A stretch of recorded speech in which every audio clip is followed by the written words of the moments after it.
Hey there, my name is Pravus, and welcome to an indie strategy game called Mechabellum. Now this is an auto-battler using giant mechs, but at the same time it's more than just a simple auto-battler. This is a game about tactics, about making moves and counter moves, trying to mind game your opponents until you achieve ultimate victory on the battlefield. In a very flashy way, I might add. The game is created by Game River and published by Paradox Arc, who are the sponsors for today's video. Of course, a big thank you for that. The game is entering into early access on May 11th. So if you guys like what you see and you want to learn more, there will be that link in the description down below.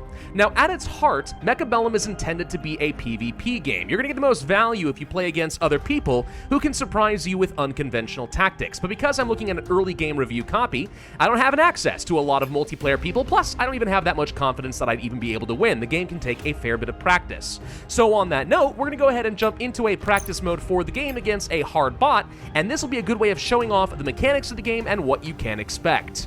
At the beginning of the game, you do have to choose a starting setup. I'm just going to go for the Speed Specialist. I feel like that's a pretty standard, simple opening. All right, so welcome to the battlefield. There are two sides that are mirrored across this line, and in our respective sides, both players are going to be able to move their mechs around and get ready for glorious battle. In the top here, you can see the health bars of both respective players. The goal is pretty straightforward. Wipe out all of the enemy bots and their towers. Do that, and depending on how many bots you have surviving, you do damage to the enemy health bar. Take them down to 0 and you're going to win. Now at the beginning of every round you're going to gain some resources that you can spend, and increases with every round. It's 200 times whatever this current round is. So round 1 we get 200 spare resources to work with. You can unlock one type of mech every round, and you can place up to 2 different mechs in a single round as well. So right now what we need to be doing is looking at what our opponent has lined up and try to figure out what's going to be a good counter to their current setup, knowing that they're going to be picking up some more than what we're seeing right now. I know that they're going to have some Stormcallers. These are some missile units. I also know they're going to have some of these Fang light purpose robots. That's fine. We've got Stormcallers of our own, plus we have some Arc Lights, which are really quite good at shredding through small units. So this isn't so bad. What I'm going to be lacking is anything that can protect my bigger units. So what I'm going to go ahead and do is unlock the Crawler. This is a very cheap and simple bot. There's a lot of them. So by placing 2 of these down like so, we'll now be able to start moving these around on the battlefield and try to take some hits, while I then soak everything else up from my opponent. That's going to be the goal, so let's go ahead and move these guys. Now, when you do place down some of these mechs for the first time, once they are placed, this is permanent as far as their location, right? And what ends up happening with that is you have a certain level of predictability between every round. Once the opponent has revealed their cards and their positioning, I have some idea what they're going to do next time. But they also know what I've now got set up, so they're trying to make some of their own moves, and I need to predict what I think they're going to do so I can counter it, and then back and forth and back and forth. Like I said, there's kind of a lot of mind games involved. It's not usually as simple as just trying to brute force your opponent, as much as that would be nice. All right, so at this point, I'd say this is pretty much everything I'm going to want. We're kind of split between 2 different flanks. Let's see what they're going to do. All right, so they're spread out kind of like this. Our units are automatically going to start moving out, and at this point, we can do nothing but sort of sit back and watch. So my crawlers are here just to sort of absorb some hits, but they're now standing still, which makes this a perfect opportunity for my Stormcallers to get in there and do a fair bit of damage. At least hopefully we can. Looks like we're not getting very much damage off here. We're going to try to wipe out these small units, ideally before the Stormcallers can wipe me out. So I just took out some of my bigger bots over here. We're now moving off this direction. I'm not confident we've got what we need to win this first round. We are probably going to lose. That's okay, though. It's kind of coming down to these Stormcallers. Who gets off the best rounds first? Looks like we did take out one of their towers. That's good. Taking out the tower does stun the enemy, and I think reduces some of their movement speed or damage. We actually did win that one, but only barely. All right, so we do just a tiny bit of damage to the bot, and we move on to round 2. I get 400 resources to work with. In between every round, you do get to have some sort of a specialist card. The enemy gets the exact same layup that you do, so I know what they're choosing between. I may want to use this as an opportunity to kind of predict what they're going to do. So what do I think I'm going to want here? We could go for some pretty darn good Wasp units. These are aerial units. They don't have a counter for these. Actually, they do. The Fang would be a counter. That's not fantastic. We could go for a Tech Specialist. This is actually really solid. Reduces the cost of upgrades for my units by 50, and it only costs 50. So it doesn't take much for this to pay for itself. I'm going to go ahead and pick this guy up. That's fine. That does mean I only have 350 resources to work with, though. I'm going to unlock the Marksman as my next big unit here. This is like a long-range sniper unit, and it's going to be very effective at taking out some of these Stormcallers at a good, safe distance. At least I hope they will. I'm going to place down 2 of these. So let's place one kind of in the back over here where hopefully it's not going to be getting sniped down by anything bigger. We'll do something kind of similar over here, I think. We could also spend some resources on a shield generator or even a sentry missile, but I'm going to save my points in between rounds and see if we can spend it on anything else that would be helpful. Actually, you know what we could do? We could try to go for an upgrade for my crawlers. So every type of unit is going to have some sort of an upgrade available for a cost, and it's going to upgrade all units of that type, right? So now that these are more affordable, this actually may not be a bad plan. What if, for example, we went for mechanical rage, so we move faster, hopefully dodging some of those Stormcaller shots so we can actually try to absorb some of their fangs. Let's go for that. That spends the rest of my resources, and off we go. Alright, so it looks like they went mostly for upgrades. They didn't get too much beyond what I was expecting. More fangs, more Stormcallers, that's fine. Every unit in the game is unique and fulfills some sort of a different purpose, right? Which makes a lot of sense.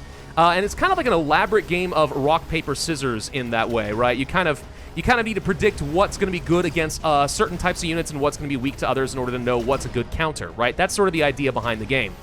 The thing is, there's not really a fleshed out tutorial in this early access version of the game. Not yet. That's something the developers say that they want to do. So a lot of this ultimately comes down to getting some good practice in and trying to just sort of figure things out on your own. You need to do some trial and error, make some mistakes, lose a few rounds, and hopefully you will be able to win in the long run. Alright, so we're going to take out that tower. We've taken out more of these Stormcallers. We're probably going to lose at least a couple more units, but as long as we get the salvo off, we should be fine, so that's the second round taken care of.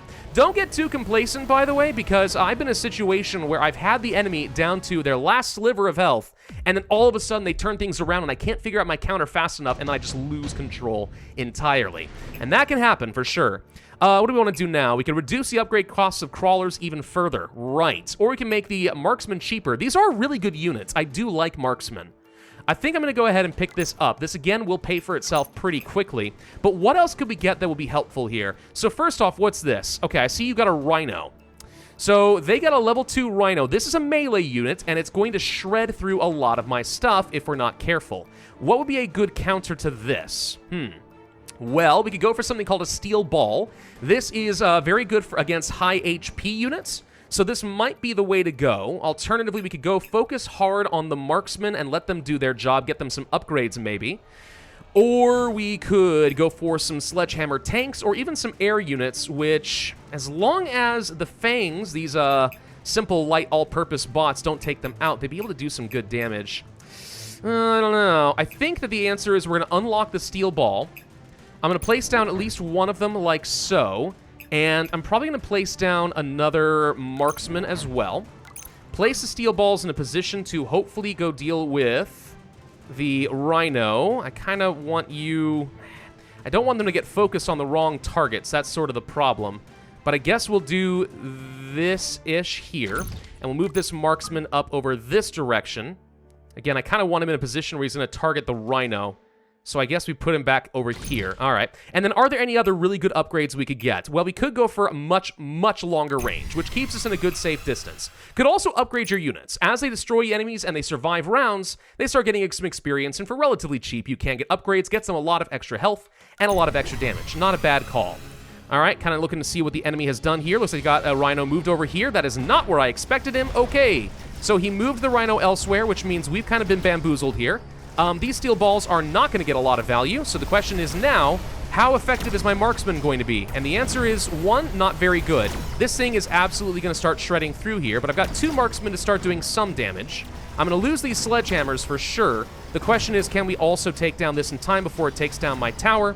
The answer is absolutely not. Okay, we are going to lose this round. That rhino made quite the difference. And see how quickly things turn around. And because he has a lot of surviving units, guess who's going to take a lot of damage? So all of a sudden, I was in a good position, but now I'm losing. See how this turns around? But it's okay. It's okay. We have an idea where he is now. We should have done something a little bit different. What can we do?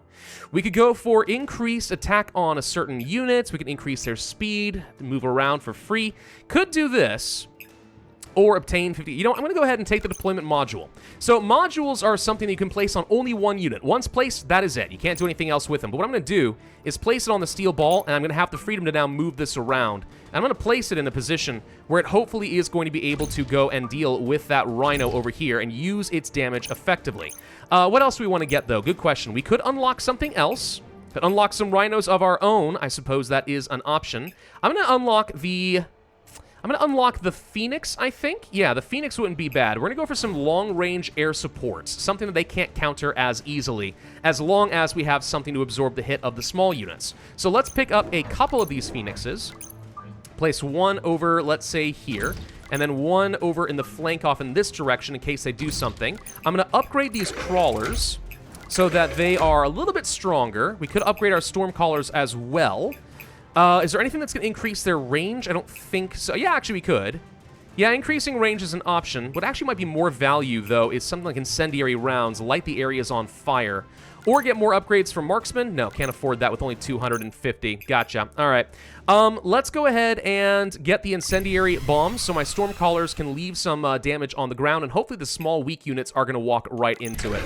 Oh, and they got a big unit of their own. All right, that's a Vulcan. That thing is fantastic at shredding through these small units. So it's a good thing the steel balls are already over here to do some good damage, but this is going to be too little too late almost for sure. Right. Okay, well, we were able to at least take out the Rhino. They've got some air units now. And I have no really good counter for that. Yeah, all right. So my Phoenixes are going to do a little damage. We can take out some of the air units for sure. We're going to have to try to nuke the crud out of these Vulcans. The marksman will do some damage, but it's not going to be enough. The good news is my air is getting in here and doing some solid damage.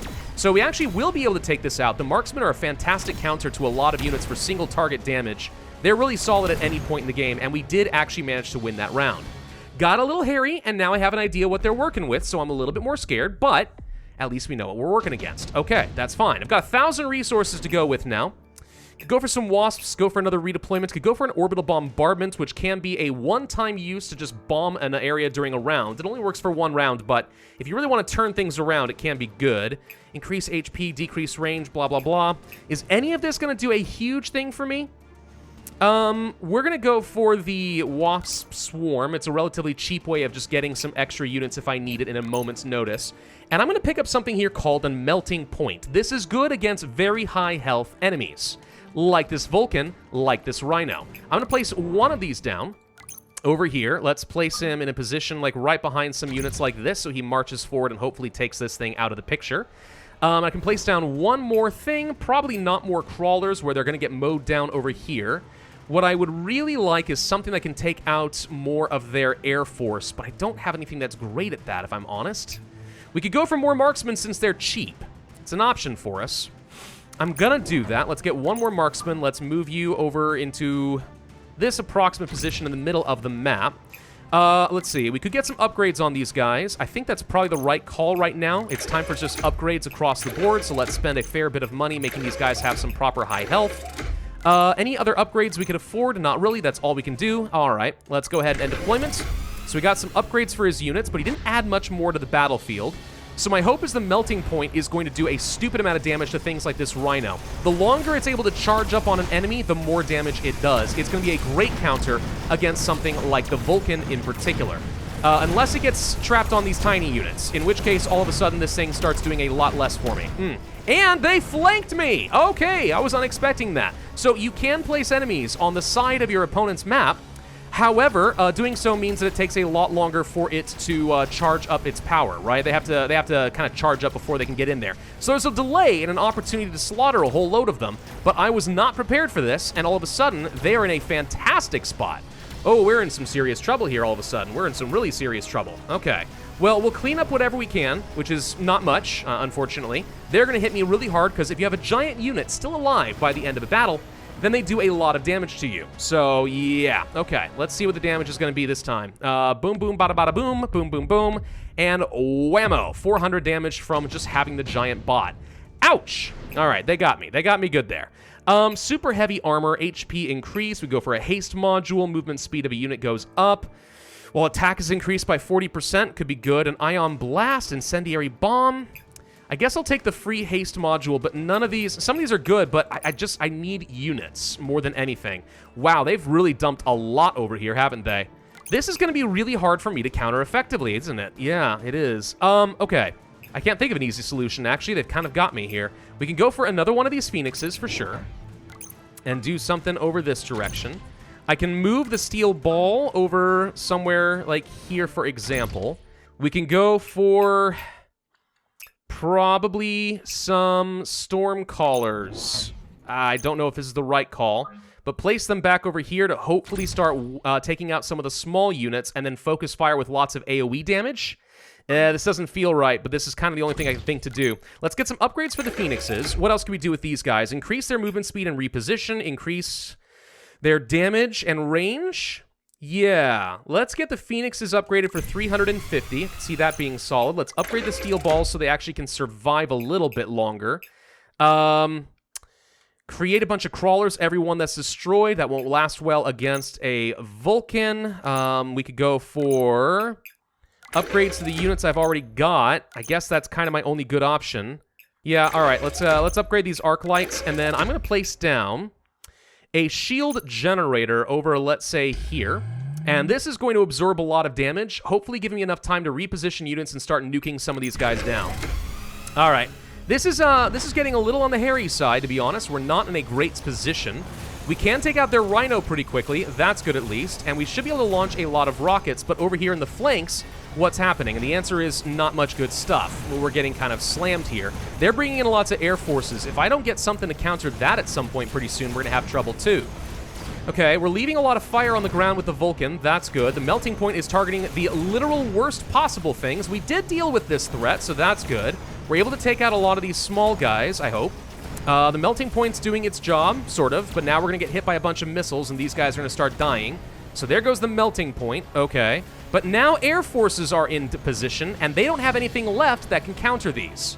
Okay, so now we're going to win this round, but we took enough losses that I'm not going to do much damage to the enemy bot.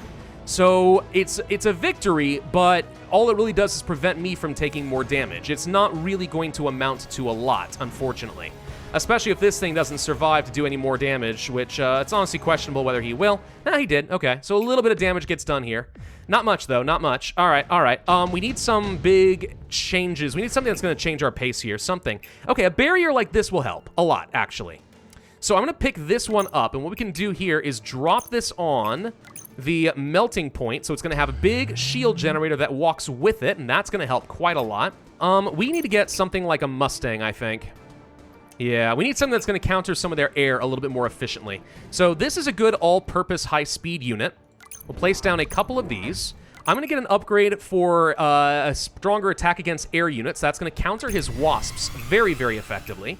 We can increase their splash damage, increase their range. I think that might be a little bit of an overkill thing, though. We could go for some upgrades to the Phoenix. What else could we do here? Cockpits. Let's go for increasing their movement speed and allowing them to be repositioned every round. Upgrade you. Upgrade this marksman.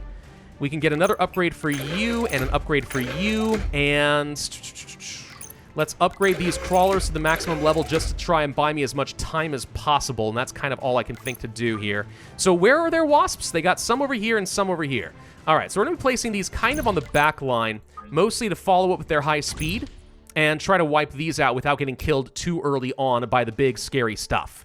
All right, end deployment. Let's see how this one works for us. We have a power-up to get our own wasps still, by the way. They're not committing too many more resources here, and that's good because it means that their rhinos not getting an absolute ton of value. My Mustangs are now in here starting to nail down all these wasps, so this was a perfect counter here. This is going to give me a lot of extra value. Now we can focus things like the melting point on the stuff that I care about. All right, good. So we took care of their flank. Good. We're moving forward here. The melting point's still alive. Has barely done anything. We need to increase this thing's range to get some actual value. But simply by virtue of having the shield, we've absorbed a fair number of hits. And there's not a lot that they're doing. Case in point right now. Like, they can't do much, and they're just taking a lot of damage. And if I can keep this thing alive, we'll do 400 more damage against the enemy bot. So we've actually turned things around pretty good here. Now they're going to start taking a lot of damage. Boom, boom, bada, bada, boom. One more really good round, and we can actually win this. But we can't whiff it here. So what do? Well, we could go for an Acid Blast to do a lot of damage in a straight line. We could increase the number of deployable units per round to 3. That would actually be very strong. Increase the HP of all units by 30%. That's also pretty strong, I'm not going to lie. More units or just make them all stronger? This is probably going to be better value because if we can win this right now, we've got this. So let's go for the senior design threat there. So what else do we think that they're going to do? We've already countered their air very effectively. Their Vulcans were not much of a threat. These guys are not able to do a whole lot, especially if I can upgrade more of these Phoenixes. I think that maybe one of the best things we could do is place down some big robots and just go for raw damage, or is that a terrible plan?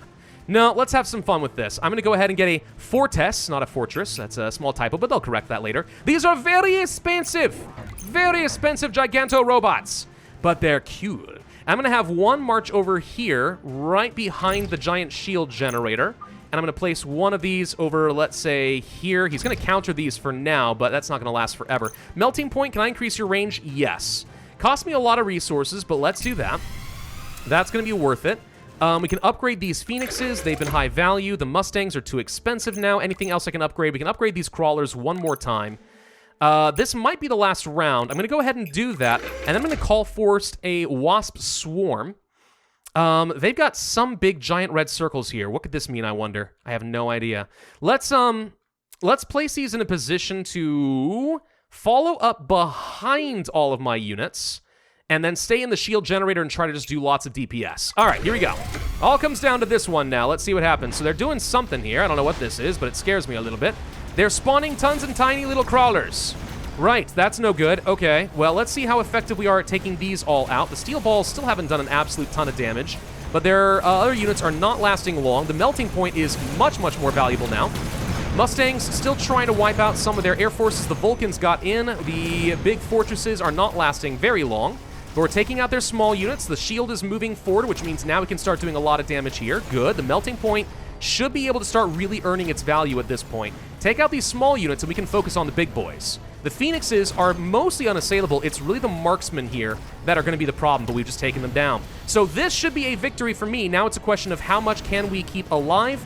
Was this going to be enough to actually win the game? I think it probably will be. Let's see. What's left? That's it. Okay, we got him.